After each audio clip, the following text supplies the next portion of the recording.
আইপিএলে কেমন হতে পারে নাইটদের প্রথম একাদশ? একই পজিশনে একাধিক প্লেয়ার। এবার আইপিএলে কেকেআর নেমেছিল 12 জন প্লেয়ারকে ছেড়ে দিয়ে। গত মরশুম থেকে এবার 12 জন প্লেয়ারকে ছেড়ে দিয়েছে। ফলে সবথেকে বেশি প্লেয়ারের সন্ধানে এবার নিলাম টেবিলে বসেছিল তারা। সেখান থেকে তারা মাত্র 10 জন প্লেয়ারকে দলে নিয়েছে। দলে যেমন বোলারের দিকে জোর দিয়েছে, তেমনি ব্যাটিংয়ের দিকেও নজর দিয়েছে। নীতিশ রানা, মনীষ পান্ডে, শ্রেয়স আইয়ারের মতো মিডল অর্ডার ব্যাটার রয়েছে। এছাড়াও রয়েছে বিদেশি প্লেয়ার। সব মিলিয়ে দলে এবার ভারসাম্য তৈরির চেষ্টা করছে কলকাতা নাইট রাইডার্স।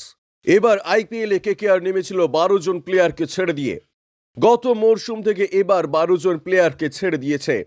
ফলে সব থেকে বেশি প্লেয়ারের সন্ধানে এবার নিলাম টেবিলে বসেছিল তারা।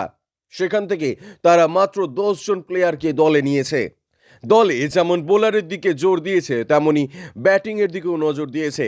নীতিশ রানা, মনীষ পান্ডে, শ্রেয়স আইয়ারের মতো মিডল অর্ডার ব্যাটার রয়েছে। এছাড়াও রয়েছে বিদেশি প্লেয়ার।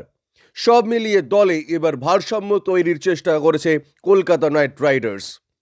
আকাশ চোপড়া যেমন মনে করেন, একই পজিশনে খেলার জন্য একাধিক প্লেয়ার রয়েছে, যেটা একটা সমস্যার। এরই সঙ্গে রয়েছে ফিনিশার হিসেবে রাসেল, তার উপর অতিরিক্ত ভরসা করা।